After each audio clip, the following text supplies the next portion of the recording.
2024 was one of the biggest years ever for cozy gamers, and it looks like 2025 might be even better. As this year not only has some of the biggest and most anticipated cozy game releases, it also has some of the widest variety of cozy games that I've ever seen. So here are 25 of the biggest cozy games that you need to know about this year. Oh, and just a note, because this is such a weird year for the Nintendo Switch, with the Switch 2 on the horizons, a lot of the indie devs have decided not to mention the Switch whatsoever, just to see which console exists by the time their game comes out. So even though not all of these will say the Switch, fingers crossed that a lot of them will come over to it when they discover what on earth is happening. First up is probably the game I am the most excited for, and that is Coffee Talk Tokyo, coming sometime in 2025 to the Nintendo Switch. I wasn't sure if we were ever going to see another Coffee Talk game, and I'm so glad that not only do we get a brand new one to the franchise, but we also get a brand new setting,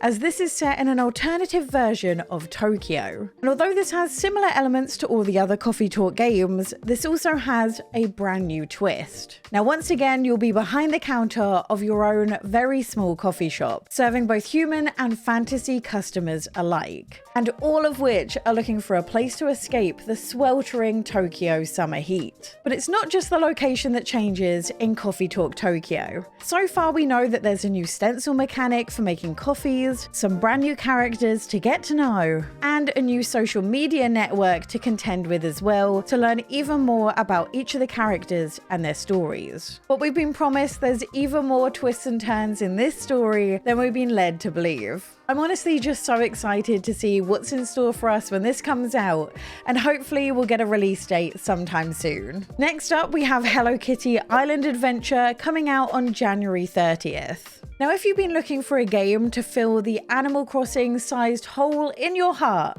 then this might be the game for you. As this is an open world adventure that will see you create your very own Hello Kitty character to take on a new life on the island. And this has everything you'd want to see in a life sim and so much more, as this will see you solve mysteries, take on puzzles, and befriend the Hello Kitty characters you already know and love. Now, I've already played a little bit of this before, as it was originally an Apple Arcade exclusive, and the thing that really surprised me about this and really hooked me into the whole game was the writing. You see, the makers of Hello Kitty Island Adventure really recognized that the target demographic was, well, us. So the writing's funny, it's witty, it has so many references you wouldn't expect, and definitely has writing that doesn't feel like you're playing a kid's game. Now, this is coming to the Nintendo Switch, but I will say I'm a little bit worried about it. It's 2025, indie games have not had a great time on the Nintendo Switch in the last year with their performance, and this game is actually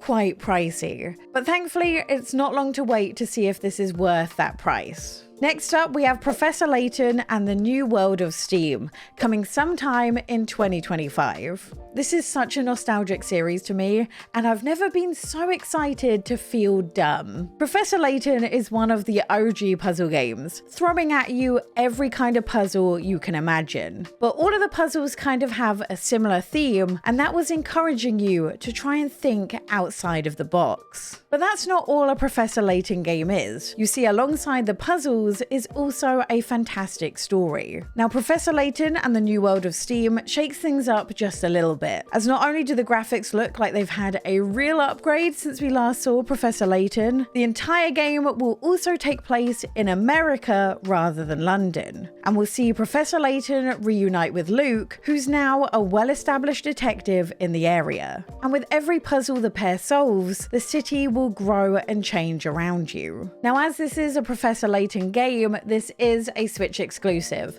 so I'm not so worried about performance for this one, but I really would like a release date sometime soon. Next up is Echoes of Plumgrov, and it's coming to the Nintendo Switch February 13th. Now this actually released on PC earlier last year and quickly became one of my favorite farming sims of all time. And that's just because this is a little bit different to what we're used to. Not only is this based in the 1700s, but it's also a farming sim where your actions have consequences. As although it starts off like your typical farming sim and sees you start a brand new life in a new town, you soon get to see why this is a little bit different. And to me, this is the very first farming sim where you get to make your very own story. So we killed the mayor because we didn't like the mayor. Then the mayorage then passed on to the wife of the mayor, which is kind of weird when you think about it, but it is what it is, right? Then we started romancing the mayor's daughter because we're like, oh, when the mum dies, then the mayorage will pass to the daughter, and that means our kids could become mayor. The only issue is, in order to romance the mayor's daughter, we had to become friends with her little brother, but her little brother didn't like any of the presents I gave him,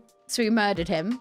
You see, on top of your normal everyday farming sim routine of planting crops, getting to know the townspeople, you also have diseases that spread throughout your town, maybe even killing some of your favorite villagers. You then have elements of witchcraft that you need to deal with. Oh, and if you don't like a villager, don't worry, you can simply just murder them. Yeah, you heard me right. You don't like a villager, you can just get rid of them. And there's so many details that make this game so special. So for example, if a ship rocks up with a ton of visitors to your town, your townspeople are more likely to get sick.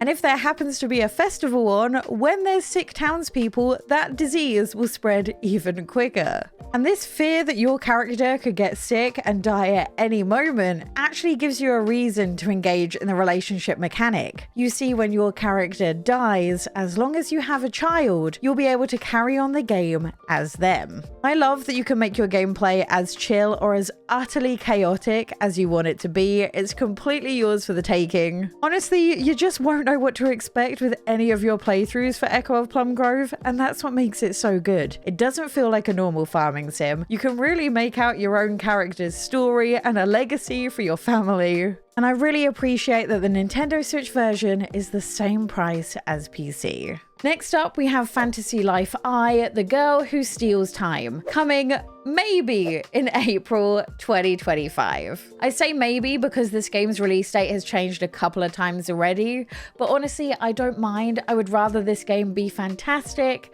than rushed. Fantasy Life is essentially all I want to see from a life sim and so much more. As alongside all of your life simmy things like decorating, gathering, fishing, and farming is an entire storyline that sees you journey between 2 points in time 1,000 years apart, all in the hopes of trying to save the world. Now, although this game does involve farming, this is not a farming sim. You see, in this, you get to choose and switch between any of the 14 different jobs available. And as you level each of them up, you'll be able to learn brand new skills that should help you out with the story. And these jobs are anything from fighting jobs like mercenary or magician. You also have farming sim-like jobs such as mining and fishing, or creative ones like cooking, alchemy, and so much more. And if that isn't enough, you'll also get the chance to rebuild the town for yourself in a very Animal Crossing-like style, as you'll be able to place buildings and also terraform. And thankfully, this is also a Nintendo Switch exclusive, which makes me a little bit more confident about its performance. I've been excited for this game ever since they first unveiled it, and I finally can't wait to get my hands on it. Next up, we have another delayed game, which is Tales of the Shire, coming out on March 25th. As a lover of Lord of the Rings, I feel like I've been waiting my entire life for a game just like this, as Tales of the Shire is effectively just a Hobbit life sim. The game starts off with you creating your very own Hobbit and moving into a brand new town named Bywater. But being a Hobbit isn't as easy as it sounds. And you won't just be spending your time eating first breakfast and second breakfast. Because you see, the town of Bywater has a problem. It's not yet accepted to be an official village of the Shire. So you set out to help the townspeople achieve this goal. So although you can fish and farm and even cook, you'll also be spending a large amount of your time helping out the townspeople with any issues that they have. The thing that really sets this apart is basically what makes hobbits so fantastic. Like the fact that you can form friendships by throwing dinner parties with other residents and your neighbors. And of course, this being a Lord of the Rings themed game, there's also a chance that you'll see some familiar faces as well. Now this is coming to both PC and Nintendo Switch. However, all the footage I've shown you so far is just of the demo version on PC. So as of right now, I have no idea how it looks and performs on the Nintendo Switch.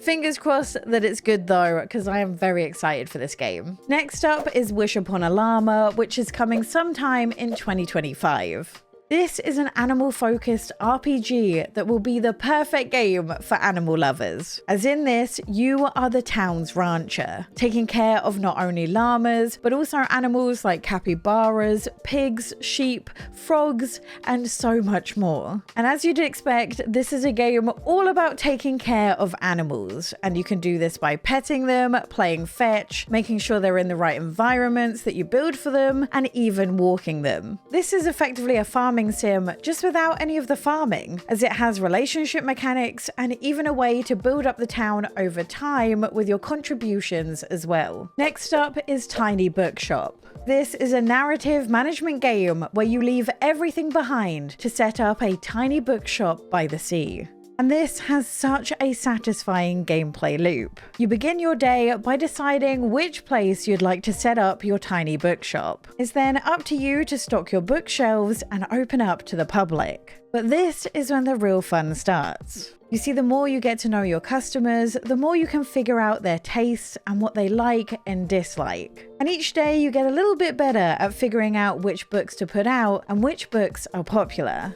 You can then use the profits that you've made to either buy more books to stock your shelves or buy decorations that give your bookshop a little boost in some way or another. But there's one part that makes Tiny Bookshop really special, and that's when a customer comes up to you asking you to find them a book that will suit them the most, giving you a few features they'd love to see in it. It's then up to you to go through your whole stack of books, read the blurbs, and figure out which one is best for the customer. And the best part is, every single book in your bookstore is real. And that means that if you read a blurb of a book and think you're gonna like it, you can literally look up the title of that book and go and read it. Now, as of right now, this is just coming to PC, but fingers crossed this will come to Nintendo Switch, whichever one it may be, sometime soon. Next up is Wonderstop, which is coming March 11th. Now, just a warning, this was made by the makers of the Stanley Parable, meaning that although it seems cozy on the outside, underneath the surface is definitely something a little bit more sinister. They describe this as being a narrative-centric, cozy game all about tea and change. And in this, you play as the fallen fighter called Outer, who manages a tea shop in a magical forest. In this, you'll grow and harvest the ingredients and mix them together in this weird contraption to make tea. And when you're not brewing, you can find yourself talking to the travelers passing through the town, tidying up, or even decorating. The only issue is, this isn't who she is, and she doesn't want to be here. And that is all we know so far.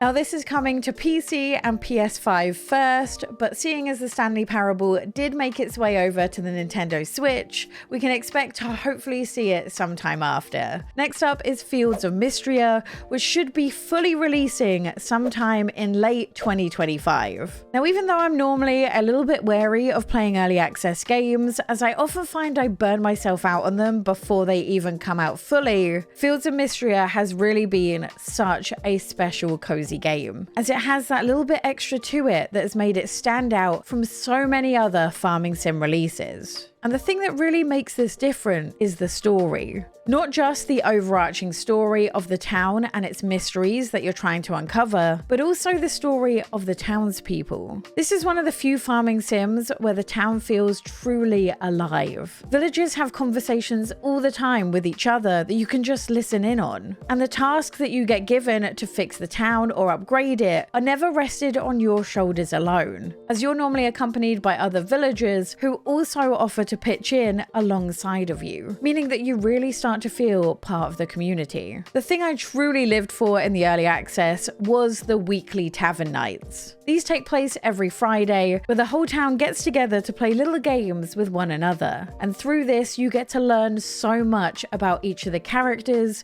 and their relationships with each other. The early access was truly something special, and I really hope that they plan some console releases once they finish the game. Next up is Tanuki Pon Summer, which is coming sometime in 2025. And don't worry, this has already been confirmed to come to the Nintendo Switch. Tanuki Pon Summer follows Pon, who takes on a part-time job at the post office, with just 1 month to go till the annual festival. The only issue is the shrine needed for the festival is in complete disrepair. So this will see you deliver mail on your BMX to all the townsfolk, build up relationships with them, who will then maybe invite you along to their events. All in the hopes of trying to restore the shrine back to its former glory with the money and the items you get from the deliveries and activities. This looks to have so much character and serves as a love letter to Japan. So hopefully we'll get a release date sometime soon, as this looks fantastic. Next up is Hotel Galactic. This is a management game based on Studio Ghibli, and it's your job to transform this rundown intergalactic hotel into a thriving tourist destination, all sprinkled with a little fairy tale magic, much like the Studio Ghibli films. And this takes hotel management to the next level, as not only are you in charge of building each of the rooms, you then have to decorate them in a way the guests will enjoy. And the layout of the hotel you design will impact not only the guests, but also how easily your staff manage to make it around. This also has a slightly unique side to it as well, as you'll also be in charge of harvesting the resources needed for everything that goes on inside of the hotel, be it wood and stone to build brand new rooms, or food to feed each of your guests. And there's even the ability for workers to pass on knowledge to other members of the team as you hire as well. There's a lot they've put into this to make this a truly unique management game, and I can't wait to see what's in store for 2025, and fingers crossed this runs incredibly on the Nintendo Switch as well as PC. Next up is Discounty, which is coming sometime in 2025 to PC and Nintendo Switch. This is a cozy game with a bit of a difference, as this is centered all around capitalism. And this is how I'd imagine a Jojo Mart sim to feel. You see, in Discounty, you will run your very own supermarket, seeing you organize and restock the shelves, man the tills, keep the storefront clean, and making sure everyone leaves the store happy by ensuring each customer has what they need. And it's even up to you to make local trade deals. The only thing is, the more you do to grow your business, the more the villagers might resent you, as often making big profits will come at the expense of others. So although you might set out to make everyone happy inside of your store, your business decisions might not go down so well. I honestly can't wait for this and to explore the darker side of cozy gaming. Next up is Urban Jungle.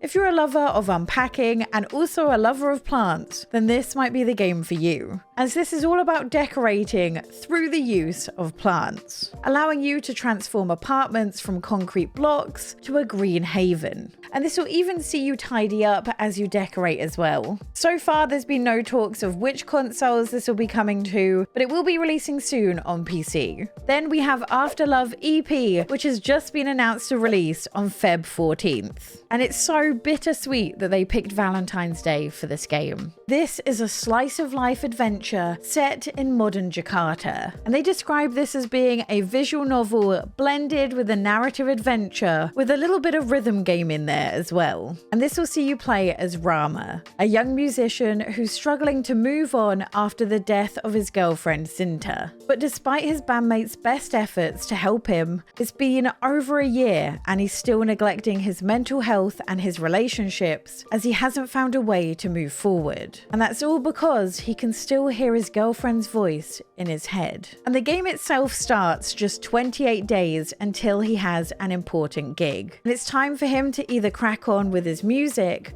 or else the band will leave him behind. and the choices that you make and the friendships you try and save are all yours for the choosing. This is going to be heart-wrenching and beautiful all at the same time, and because of that, I cannot wait to get my hands on it. And I'm so glad that this is coming to the Nintendo Switch. Next up is Photopia, which is a free-to-play game coming to the Nintendo Switch sometime in 2025. This is a gorgeous life sim that gives Animal Crossing vibes, but also brings with it its very own spin. You see, in the world of Floatopia, every person possesses their very own unique superpower. The issue is, not everyone's powers are deemed useful, and those who aren't useful are not deemed important. So it's up to you and your fellow overlooked superpowered people to set out to redefine the meaning of what it is to be useful, and prove that every power has hidden potential. I played a little bit of this at Gamescom and will say this game is absolutely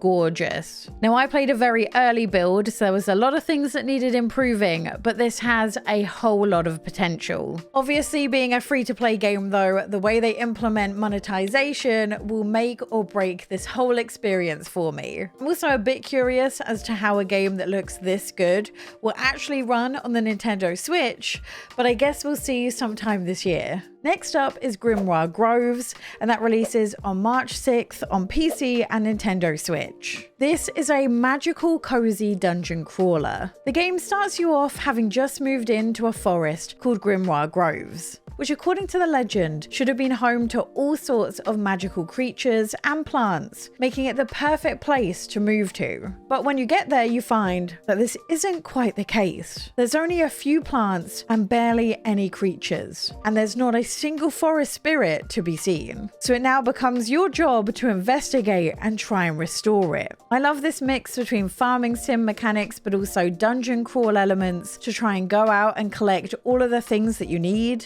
And I love the fact that you get to play around with all of the different spirits that you collect. Next up is Solarpunk, coming to PC and Nintendo Switch sometime this year.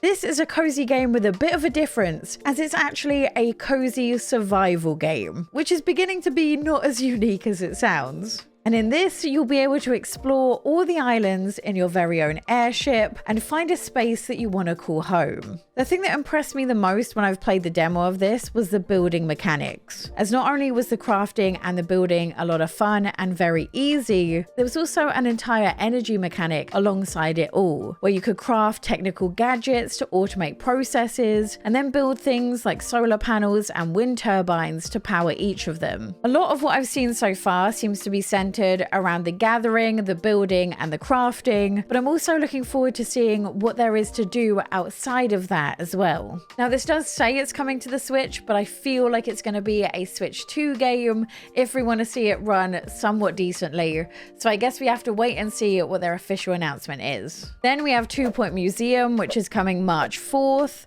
This is coming to PC first, but all of the other 2 Point games did wind up coming to the Switch, so I expect we'll see it there sometime soon. I honestly never expected to see a museum management game, but I am so here for it. As in this, you'll get to not only design, but also curate your very own museum. But in order to fill each of your exhibits, you're going to have to send out teams of people on expeditions in search of rare and well-preserved artifacts, with a chance that if you send the wrong people, they might not even return. But not only are you in charge of sourcing the artifacts, you're also in charge of keeping them and maintaining them as well, with some of them needing really specific requirements. Like, for example, if you go out and find something preserved in ice, you'll need to make sure that the temperature around that area is nice and cold. And then, like with all 2 Point games, you also get the classic building mechanics and also the need to take care of staff members on top of everything else. This is such a breath of fresh air for a management game to be about something so different. From what I've played so far, it's been a blast, and they've somehow pulled this together in a way that feels pretty intuitive and fun. Next up, we have Ritual of Raven coming to PC and Nintendo Switch in 2025. I have been on the lookout for another story-based farming sim for so long since finishing Wildflowers, and I really hope this can be the one to recapture my heart. This is a cozy story-based farming sim where you don't actually do any of the farming. Instead, you collect and enchant these things called arcana constructs, who will grow the herb garden for you. Now, the story itself sees you fall through a mysterious portal, and although these portals were once designed to help people travel between worlds, the ritual went wrong, not only making them unstable and spitting people out randomly, but also causing those involved to lose something precious to them. And after falling through the portal yourself, you meet a local witch who gets you to help them on their quest to search for her missing familiar. And with crops that change with the moon phases and magical neighbors to befriend, this looks like such a fun take on what it means to be a farming sim. Then we have Cairne coming sometime in 2025. This is an indie game to watch and has already won so many incredible awards based on just the demo itself. And although this isn't conventionally cozy, this is a game that truly stood out to me and one I wanted to share. This is a survival climber, but don't be scared away by the word survival, as although the mountains can be unforgiving, the gameplay itself is weirdly calming.